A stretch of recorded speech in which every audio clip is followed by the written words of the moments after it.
find somewhere else to live. My daughter-in-law said it so casually, as if she were suggesting I try a new restaurant, not telling me to leave the home I had lived in for over 30 years, and my son, my own son, just sat there, staring at his plate, not saying a word, not even looking at me. And that was the moment I understood something had already shifted long before my husband was buried, something I had been too blinded by grief to see. Because only a week earlier I had been standing beside Edward's grave, my hand resting on the cold marble headstone, still expecting to hear his voice behind me, still thinking I had time to figure out what life would look like without him. But apparently, for my children, that time had already expired, and I was the last one to know. The next morning, I packed a small suitcase, just enough for a few days, and I left the house without waking them, without saying goodbye, without asking where I was supposed to go, because I already knew I wasn't going to beg to stay somewhere I was no longer wanted. And instead of driving to a motel or calling a friend, I went somewhere else entirely, somewhere I hadn't been alone in years, somewhere Edward had always insisted we keep, just in case. And as I pulled into the parking lot, I realized how quiet everything felt without him, how every decision now echoed a little louder in my own head. The bank opened at 9, and I was there at 8:45, sitting in my car, watching the glass doors, remembering how Edward used to handle everything financial, how he would gently tell me not to worry, that he had it all under control, and I had believed him, not because I didn't care, but because I trusted him completely. And now, sitting there alone, I wondered if that trust had left me vulnerable or if it had quietly protected me in ways I was only about to discover. The funeral had been beautiful, or at least that's what people kept telling me, with its polished wood casket and the soft hum of organ music filling the church, and everyone said Edward would have been proud. But what I remember most wasn't the ceremony. It was the way Daniel kept checking his phone, the way Rachel whispered to him during the reception, the way conversation stopped when I walked too close, as if I had already become an outsider at my own husband's farewell. And I told myself it was just grief, that people act strangely when they lose someone, that I was imagining things. But grief doesn't change the way someone looks at you, like you've become an inconvenience. When I stepped into the house after the funeral, something felt off, subtle at first, like a picture framed slightly out of place. But then I noticed the small things, the rearranged kitchen drawers, the new lock on the study door, the absence of Edward's briefcase from the hallway table. And when I asked about it, Rachel smiled that tight, polite smile of hers and said she was just organizing. As if 30 years of my life needed reorganizing the moment he was gone. That dinner, the one where she told me to leave, had been set at the same table where I had hosted birthdays, holidays, Sunday meals filled with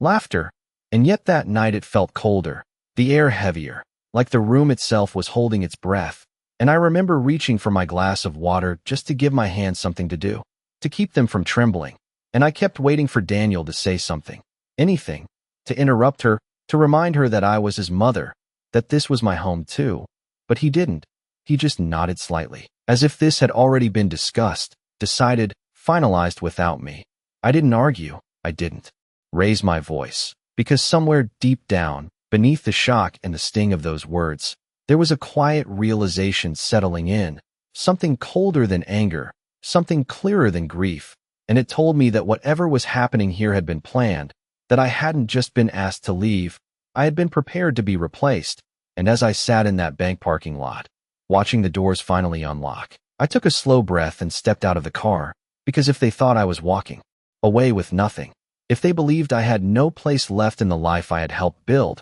then they were about to learn just how wrong they were. I sat across from the bank manager with my hands folded neatly in my lap, the same way I had done at countless family dinners when I was trying to keep the peace. Except this time there was no one to impress, no one to reassure, only the quiet hum of fluorescent lights above us and the steady ticking of a clock on the wall that seemed louder than it should have been, as if time itself had decided to make its presence known now that everything else in my life had fallen silent. The young woman behind the desk smiled politely as she asked for my identification, her tone professional but distant, and I could not help but notice how different this felt from the last time Edward and I had walked into this building together, his hand resting lightly at the small of my back, guiding me forward, his voice calm and confident as he handled every question before I even had the chance to worry about it. and now it was just me, sitting there alone, realizing how much I had relied on him not out of weakness, but out of trust, and how that trust might have been the one thing that had quietly kept me safe. I slid my driver license across the desk and stated my name clearly, Margaret Hayes, and for a moment the words felt unfamiliar, as if I were introducing someone else, someone who had not yet fully understood the position she was now in. And when the manager typed it into her computer, her expression shifted ever so slightly, not enough for someone else to notice, but enough for me, a brief flicker of recognition, or perhaps surprise, and she asked me to wait while she retrieved some documents, leaving me alone with my thoughts and the growing sense that Edward had not left things as simple as they appeared on the surface. Outside, the morning traffic moved steadily along Main Street, cars passing by in a rhythm that had nothing to do with me, and I found myself watching them through the glass wall, wondering how many of those people were heading somewhere they still felt welcome, somewhere they still belonged, and it struck me then that belonging was not something that could be assumed,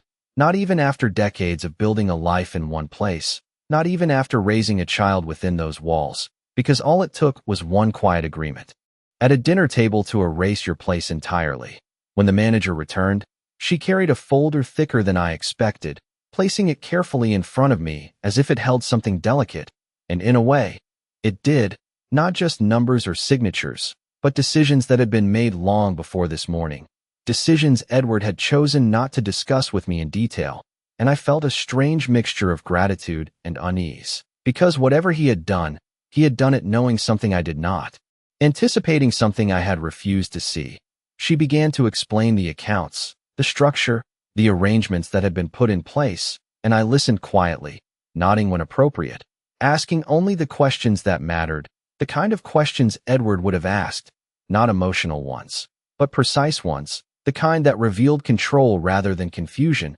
and with each answer, a clearer picture formed in my mind, one that did not match the narrative that had been presented to me at that dinner table, one that suggested I had not been left as vulnerable as Rachel seemed to believe. I remembered the way Rachel had said those words, so certain, so final, as if she were announcing something that had already been decided beyond question, and I wondered how long she had believed that version of the truth. How many conversations had taken place behind closed doors? How many assumptions had been built on incomplete information? And whether Daniel had ever questioned any of it or simply accepted it because it was easier than facing the possibility that he was wrong. The manager's voice remained steady as she outlined the details, but I barely heard the final sentences, because by then, the realization had already settled into place, quiet and firm, like a door closing softly rather than slamming shut. And for the first time since Edward's death, I felt something other than grief or confusion, something steadier,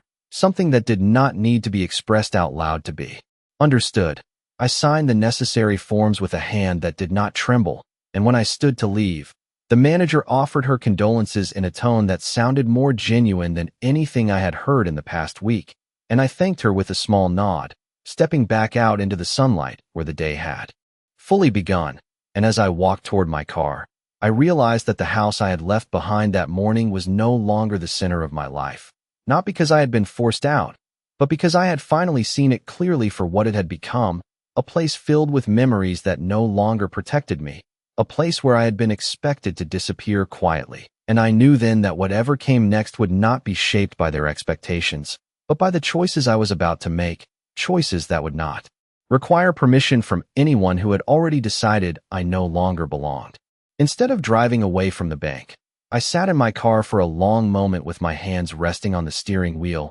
feeling the weight of what I had just learned settle into something steady and clear, not overwhelming, not chaotic, but precise, like a piece of truth finally sliding into place after being hidden in plain sight for far too long. And I realized that for the first time since Edward passed, I was no longer reacting to what was happening around me. I was beginning to understand it, to see the pattern that had been forming quietly in the background while I was still focused on grief and routine. I started the engine and pulled out onto the road, not toward the house, not yet, because I was not ready to step back into that space as the same woman who had walked out of it that morning. And as I drove through familiar streets, past grocery stores and coffee shops where I had spent ordinary days that now felt like they belonged to someone else, I thought about the small moments that had seemed insignificant at the time, the ones I had dismissed because they were easier to ignore than to question, like the way Rachel had gradually taken over conversations about finances, speaking with a confidence that had not been there before,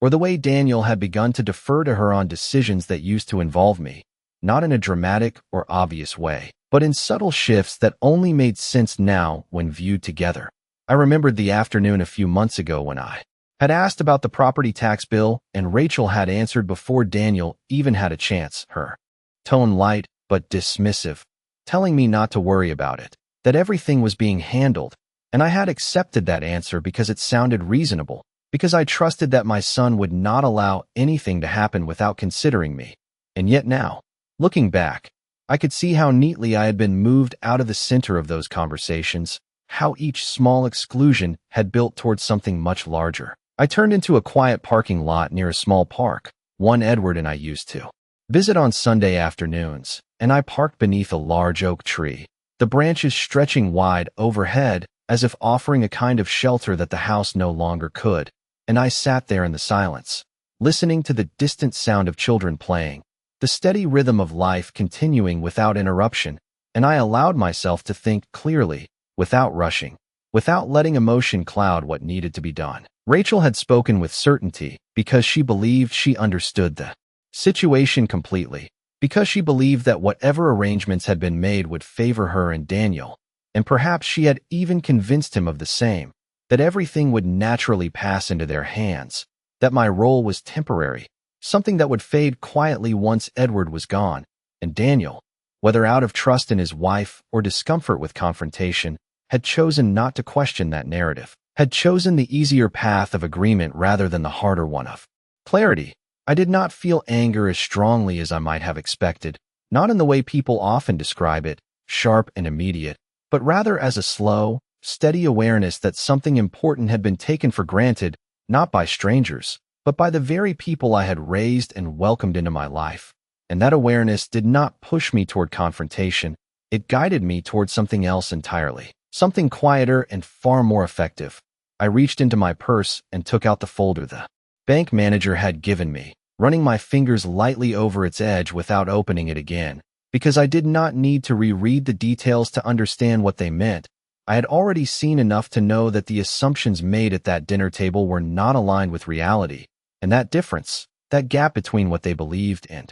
what was actually true, was where my strength now lay. I thought about returning to the house immediately, about walking through the front door and saying something that would shift the balance in an instant, but I dismissed the idea just as quickly because that would only reveal too much too soon. It would turn everything into an argument, into something emotional and reactive, and that was not how Edward had ever handled important matters, and it was not how I would handle this either. Instead, I sat there a little longer, watching as the sunlight filtered through the leaves above me, casting moving shadows across the dashboard, and I made a decision that felt both simple and significant at the same time. I would let them continue believing what they believed. I would allow them the comfort of their assumptions for just a little while longer, because in that space, where they felt certain and unchallenged, they would show me exactly how far they were willing to go, and when the time came, when everything was clear and undeniable, I would not need to raise my voice or defend my place.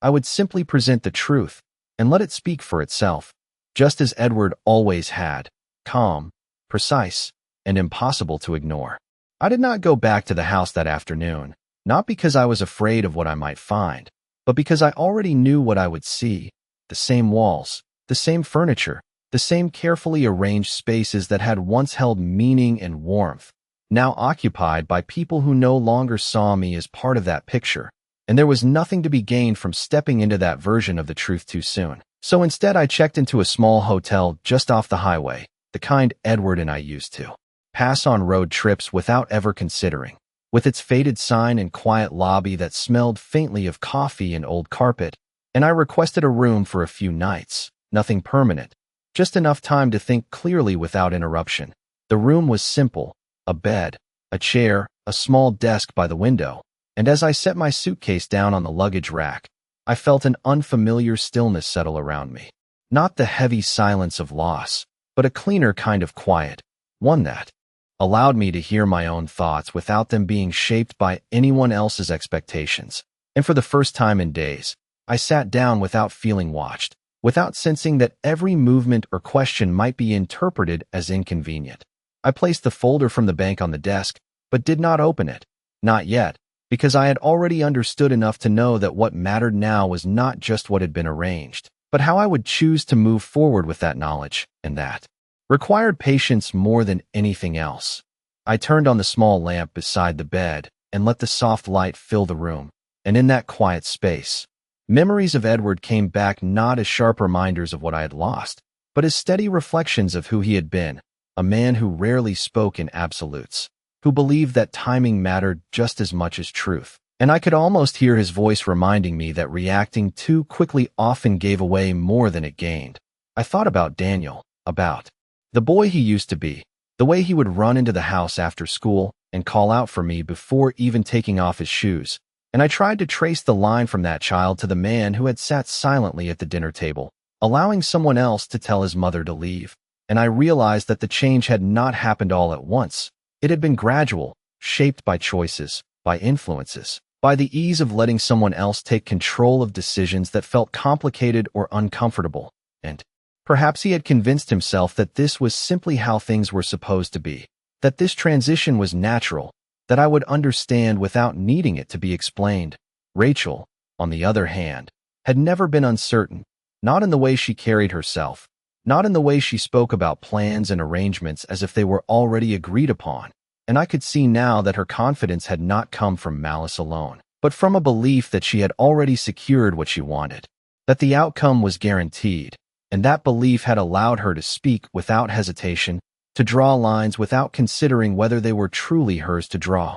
I walked over to the window and looked out at the parking lot below, where a few cars were scattered under the dimming evening light, and I realized how different this moment felt compared to the one I had experienced just the night before, sitting at that dinner table, absorbing words that were meant to diminish me, because now those words no longer defined my position. They revealed theirs. They showed me exactly how they saw the situation, and in doing so, they gave me something far more valuable than anger or resentment. They gave me clarity. I returned to the desk and finally opened the folder, not to search for reassurance, but to confirm what I already understood, turning each page slowly, reading each line with the same calm attention Edward used to bring to important matters, and with every document, every signature, every carefully arranged detail, the structure became clearer, stronger, more deliberate than anything Rachel could have anticipated, and I felt a quiet sense of certainty settle in, not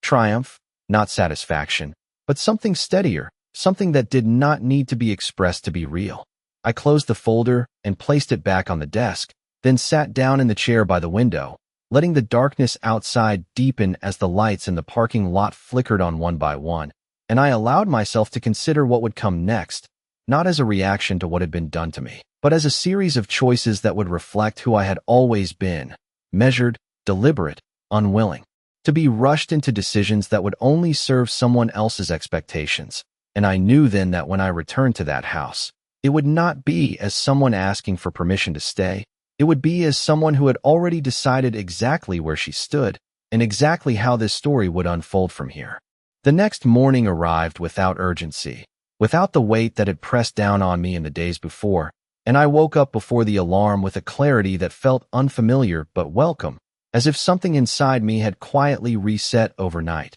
And for a moment, I simply lay there, listening to the soft hum of the air conditioning unit and the distant sound of cars passing on the highway, grounding myself in the reality of where I was, not in my home, not in the life I had known, but in a place that, for now, belonged only to me. I got up slowly, moving through the small routine of the morning with deliberate care, pouring a cup of coffee from the machine in the corner, sitting at the desk with the folder in front of me. And this time I opened it again, not to confirm, but to study, to understand every detail the way Edward would have, not skipping anything, not assuming. Because this was no longer about reacting to what had been said to me, it was about fully stepping into what had already been secured. The documents were clear, structured in a way that left very little room for interpretation, and as I read through them line by line, I could see the logic behind Edward's decisions, the way he had arranged things not just for convenience,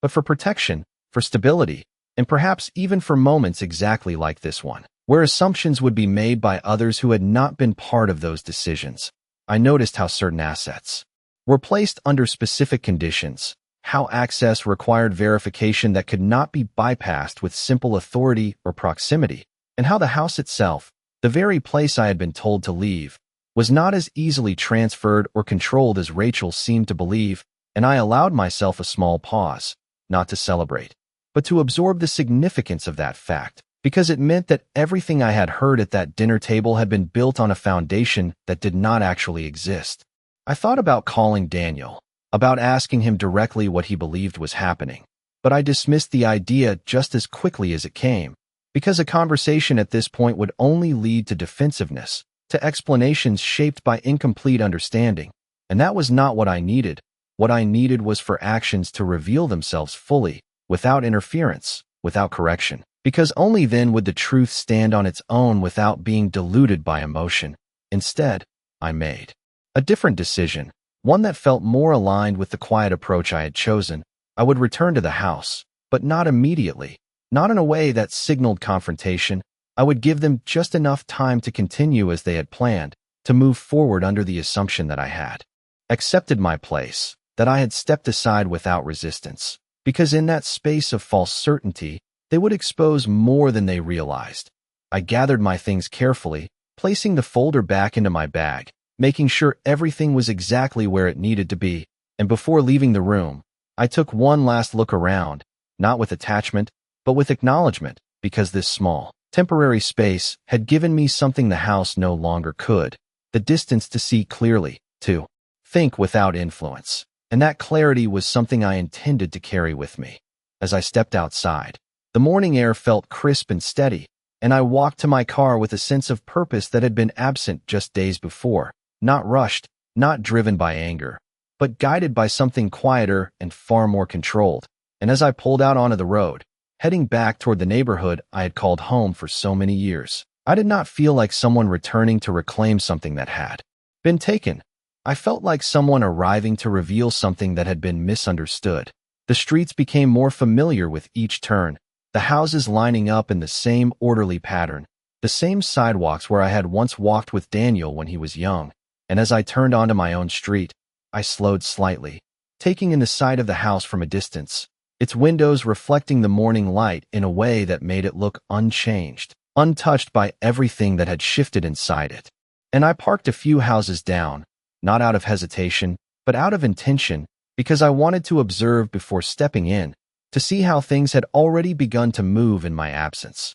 From where I sat, I could see subtle signs, small but telling, the movement of curtains, the presence of a car that had not been there before, and I wondered how quickly they had begun to act once I was gone, how confidently they had stepped into a space they believed was now theirs to manage, and I realized that whatever happened next would not require me to raise my voice or demand anything, because the truth, once fully revealed, would not need to be argued. It would simply stand there, undeniable, waiting for them to understand what they had never taken the time to question. I remained in the car a few minutes longer, watching the front door as if it might reveal something on its own, but the house stood there in quiet confidence, unchanged from the outside, holding its secrets behind familiar walls, and I realized that nothing meaningful would be seen from a distance. So I reached for my bag, stepped out, and walked toward the front door with the same steady pace I had used for years, not as someone returning after being dismissed,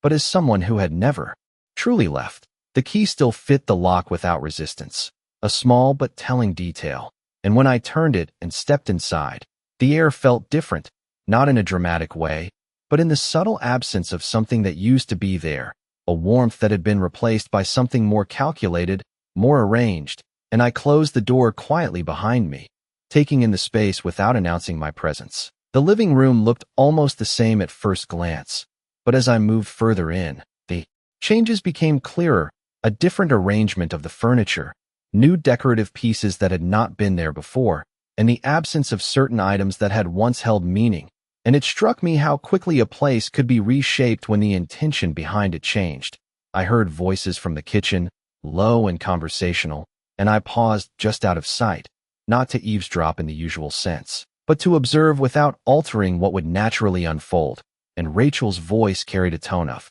certainty that I recognized immediately, the same tone she had used at the dinner table. Only now it was more relaxed, more confident, as if she were speaking within a space she believed she fully controlled. She was discussing plans, timelines, mentioning figures and possibilities, and though she did not use my name, it was clear from the context that I had already been accounted for in her version of events, positioned somewhere outside the decisions being made, as if my role had already been concluded. Daniel responded occasionally, his voice quieter, less certain, asking questions rather than making statements, and I could hear the hesitation in the way he spoke, the slight pauses before he agreed, and it confirmed what I had begun to understand, that he was not leading any of this. He was following, allowing the path to be defined for him because it was easier than questioning it. I stepped into the kitchen then, not abruptly, not in a way that would startle, but with the same calm presence I had always carried, and their conversation stopped immediately, the silence that followed more revealing than anything they had been saying moments before. Rachel turned first, her expression shifting quickly from confidence to something more guarded, while Daniel looked at me as if he had not expected me to return so soon, or perhaps not at all, and I met their eyes without urgency, without accusation, simply acknowledging their presence the way one does when entering a room that used to belong equally to everyone in it. I set my bag down on the counter and moved toward the sink, pouring myself a glass of water as if nothing had changed, as if the previous evening had been just another conversation rather than a declaration, and I could feel their attention on me, waiting for a reaction, for a question, for something that would confirm the position they had already assigned to me. But I offered none of it, because there was no need to rush what would reveal itself in time. Rachel was the first to speak, her voice measured but edged with a careful firmness, asking where I had been, as if my absence required explanation, and I answered simply that I had taken care of a few things, nothing more, nothing that invited further inquiry, and for a moment, she seemed uncertain how to proceed without the script she had prepared. Daniel shifted slightly, glancing between us, and I saw in that movement the quiet conflict he was not yet ready to face, the awareness that something was not aligning as expected, but not enough clarity to challenge it. I finished my water and placed the glass back on the counter, turning to face them fully, not to confront, but to stand in the space as it was now, unchanged in my presence despite everything they believed had already been decided, and I let the silence stretch just long enough for discomfort to settle in, not as a weapon, but as a mirror, reflecting the assumptions that had been made in my absence. Then, without raising my voice or altering my tone, I said that I would be staying for a little while longer to sort out a few things, a simple statement, neutral on the surface, but one that did not ask for permission, one that did not acknowledge the authority they believed they had. And I saw the shift immediately, subtle but unmistakable, the first crack in the certainty that had carried them this far. And I knew then that everything that followed would not be about arguing over words spoken at a dinner table. It would be about revealing the truth they had never taken the time to understand, and I was prepared to let that truth unfold exactly as it needed to, without haste, without noise, and without leaving any room for misunderstanding. The air in the kitchen shifted in a way that could not be seen, but could certainly be felt, a quiet tension settling between us as my words lingered longer than expected, not because they were loud or forceful, but because they did not fit into the version of events that had already been constructed in my absence, and I could see it in Rachel's posture, the way her shoulders stiffened slightly, the way her eyes narrowed just enough to signal that something had moved outside her control.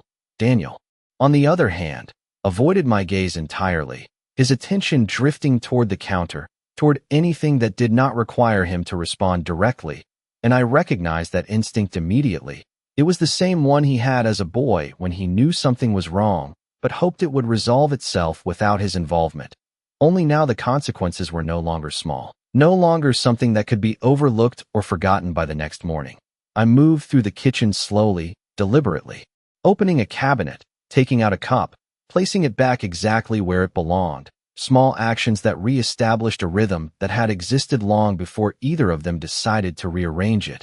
and with each movement, I could feel their uncertainty growing, not because I was doing anything unexpected, but because I was not reacting the way they had anticipated. Rachel finally spoke again, her tone sharper this time, asking what I meant by staying, as if the concept itself required clarification. And I met her question with the same calm I had carried since returning, explaining that there were matters that needed to be handled, arrangements that required time, nothing more specific than that, nothing that revealed the extent of what I knew. And that lack of detail seemed to unsettle her more than any direct challenge would have. She glanced at Daniel then, a quick, almost imperceptible look that carried more meaning than her words. And I saw in that moment how much of this situation relied on unspoken agreements between them, on assumptions that had never been tested against reality. And I understood that those assumptions were beginning to weaken. Daniel cleared his throat, shifting his weight as if preparing to say something important,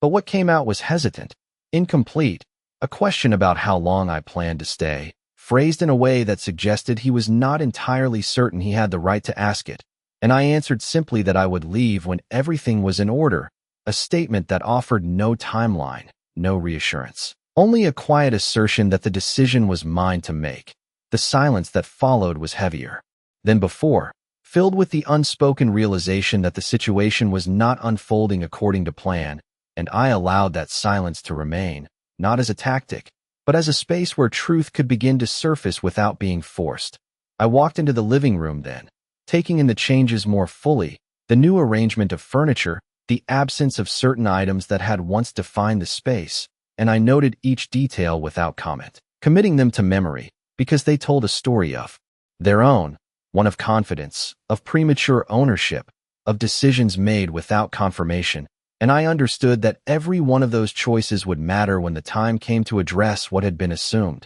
Behind me, I could hear Rachel speaking again, her voice lower now, more controlled, likely attempting to regain a sense of direction, while Daniel responded in short phrases, his uncertainty more pronounced with each exchange, and I did not need to hear every word to understand the shift that was taking place. It was evident in the tone, in the pacing, in the way their conversation no longer flowed as easily as it had before I entered the room. I sat down in the chair by the window, the same chair Edward used to occupy in the evenings, and I rested my hands in my lap, looking out at the street as if nothing inside the house required my attention. And in that moment, I felt a quiet alignment with the approach I had chosen, not confrontational, not reactive, but steady and deliberate, allowing the truth to unfold at its own pace. I thought about the documents in my bag, about the clarity they provided, and I resisted the urge to bring them out, to place them on the table and end the uncertainty in a single moment,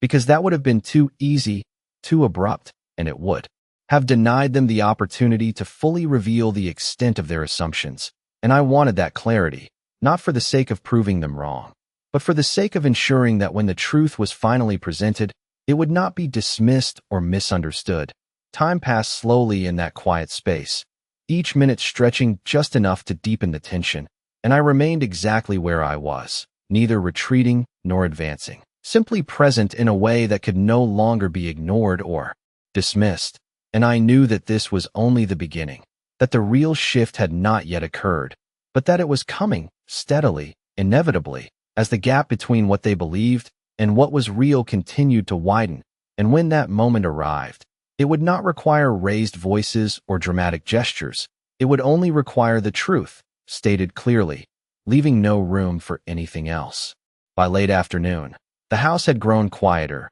not because anything had been resolved, but because uncertainty has a way of silencing even the most confident voices, and I could sense that both Rachel and Daniel were adjusting, recalibrating in small, careful ways, as if they were trying to understand where exactly the situation had shifted without directly acknowledging that it had. And I remained where I was, seated by the window, allowing that silence to settle fully before I chose to move. Eventually, I stood and walked toward the hallway, each step unhurried, familiar, the same path I had taken countless times over the years, and yet now it carried a different weight, not of memory, but of clarity. And when I reached the study door, I noticed immediately that the lock had indeed been changed, just as I had suspected earlier, a small detail that confirmed more than any words could have. and I paused there. For a moment, not out of hesitation, but to acknowledge what it represented, the quiet attempt to control access, to define boundaries that had not been theirs to define. I did not knock. I did not call out. I simply turned and walked back toward the kitchen, where Rachel stood at the counter, her movements more deliberate than necessary, as if she were aware of being observed even when I said nothing. And Daniel sat at the table, his posture slightly rigid, his attention fixed on something in front of him that did not seem to hold his focus. And I could see the tension in the way his hands rested, not relaxed, not at ease, but waiting, as if he knew something was coming but did not know when or how. I set my bag down on the table this time, not on the counter, not out of habit, but with intention, and the sound it made as it touched the surface drew both of their attention immediately, subtle but effective. And I reached inside, not rushing, not making a display of it, simply retrieving the folder and placing it in front of me, unopened, allowing its presence alone to shift the atmosphere in the room. Rachel's eyes moved to it first, quick and assessing, and I saw the calculation behind that glance, the attempt to determine what it contained, what it might mean, and whether it posed a threat to the version of events she had been operating under, while Daniel looked at it more slowly, his expression uncertain, as if he recognized its importance but did not yet understand its significance. I rested my hand lightly on the folder, not claiming it as a weapon, but as a point of reference, something grounded and real in a conversation that had until now been built on assumption. And I spoke calmly, stating that I had taken the time to review certain matters, that there were details that needed to be clarified before any further decisions could be made. And I kept my tone even, measured, not confrontational, because this was not about creating conflict. It was about establishing reality. Rachel responded quickly, her voice controlled but edged with impatience, saying that everything had already been discussed, that there was nothing left to clarify, and I allowed her words to settle before answering, not interrupting, not challenging immediately, because her certainty was part of what needed to be revealed, and when I did speak, I simply said that assumptions were not the same as agreements, and that distinction, though quiet, carried more weight than any raised voice could have. Daniel shifted in his chair, his gaze moving between us, and I could see the moment he began to question, not openly, not yet, but internally, the first signs of doubt appearing in the space where certainty had been, and I knew that this was the turning point, not because anything dramatic had happened, but because the foundation they had been standing on was no longer as solid as they believed. I opened the folder then, slowly, deliberately, turning it so that the documents inside faced them as much as me, not hiding anything, not presenting it as a surprise, but as something that had always existed, waiting to be acknowledged, and I began to explain, not in emotional terms, not with accusations, but with facts, clear and precise, outlining the structure that had been put in place, the conditions that governed it, and the reality of who held authority over what. And as I spoke, I watched their expressions shift, Rachel's confidence tightening into something more guarded, more cautious, while Daniel's uncertainty deepened into realization, and I did not need to emphasize any of it. The documents spoke clearly enough on their own. I closed the folder once more and rested my hand on it again, allowing the silence that followed to carry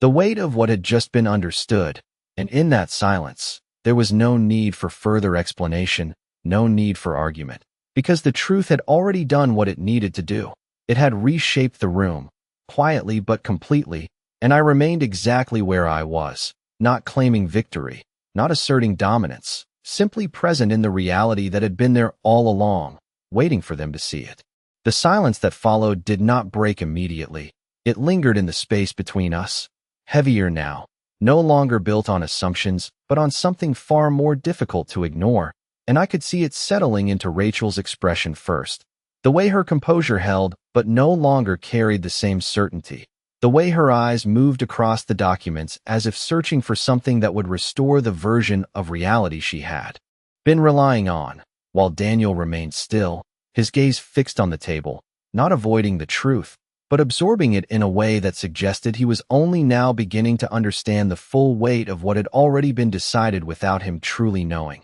I did not speak again right away, because there was nothing that needed to be added. The clarity was already there, laid out in simple, undeniable terms, and any further words would only diminish what had already been established, so instead I closed the folder and left it where it was, not pulling it back toward me, not pushing it toward them, simply allowing it to exist as a quiet confirmation of everything that had just shifted. Rachel was the first to respond, her voice controlled but noticeably tighter than before, asking why she had not been told, why none of this had been made clear earlier, and I listened without interruption. Not because her question required an answer from me, but because it revealed something important. Not confusion about the facts, but frustration at losing control of a narrative she had believed was already secured. And when she finished, I answered calmly that not everything is discussed openly, that some decisions are made carefully, intentionally, and that understanding them requires more than assumption.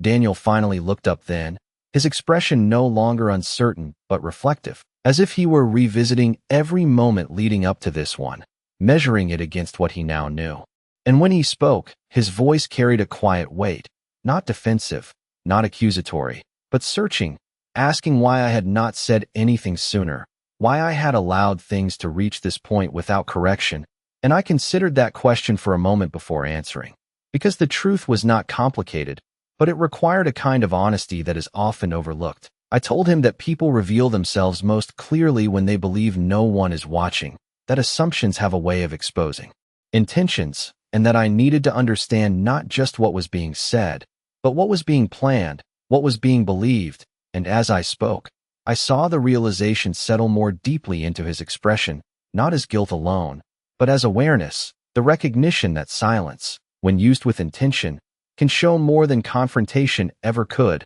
Rachel did not respond immediately this time, her posture shifting slightly, less certain, more measured, as if she were recalculating her position now that the foundation beneath it had changed. And I did not press further, because there was no need to force that adjustment. It was already happening. I stood then, not abruptly, but with the same calm I had maintained throughout, and I gathered my bag, placing the folder back inside without drawing attention to the action, because the moment had already passed. The necessary understanding had already been established, and what remained was not a matter of proving anything further, but of deciding what came next. I looked at both of them, not with anger, not with disappointment, but with a clarity that did not require explanation, and I said that I would be making my own arrangements in the coming days, not because I had been asked to leave, but because I chose to move forward on my own terms, and that distinction, though simple, carried more meaning than anything else I could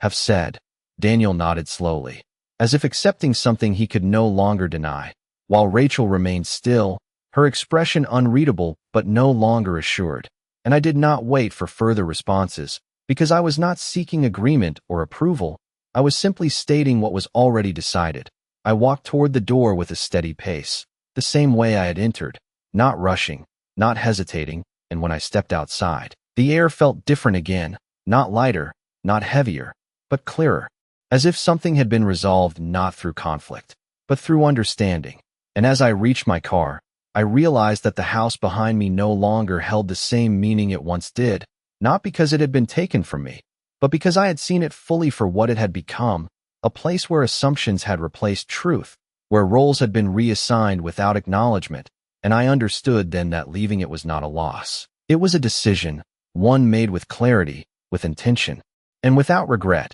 because I had not lost my place. I had simply revealed who never truly deserved to define it.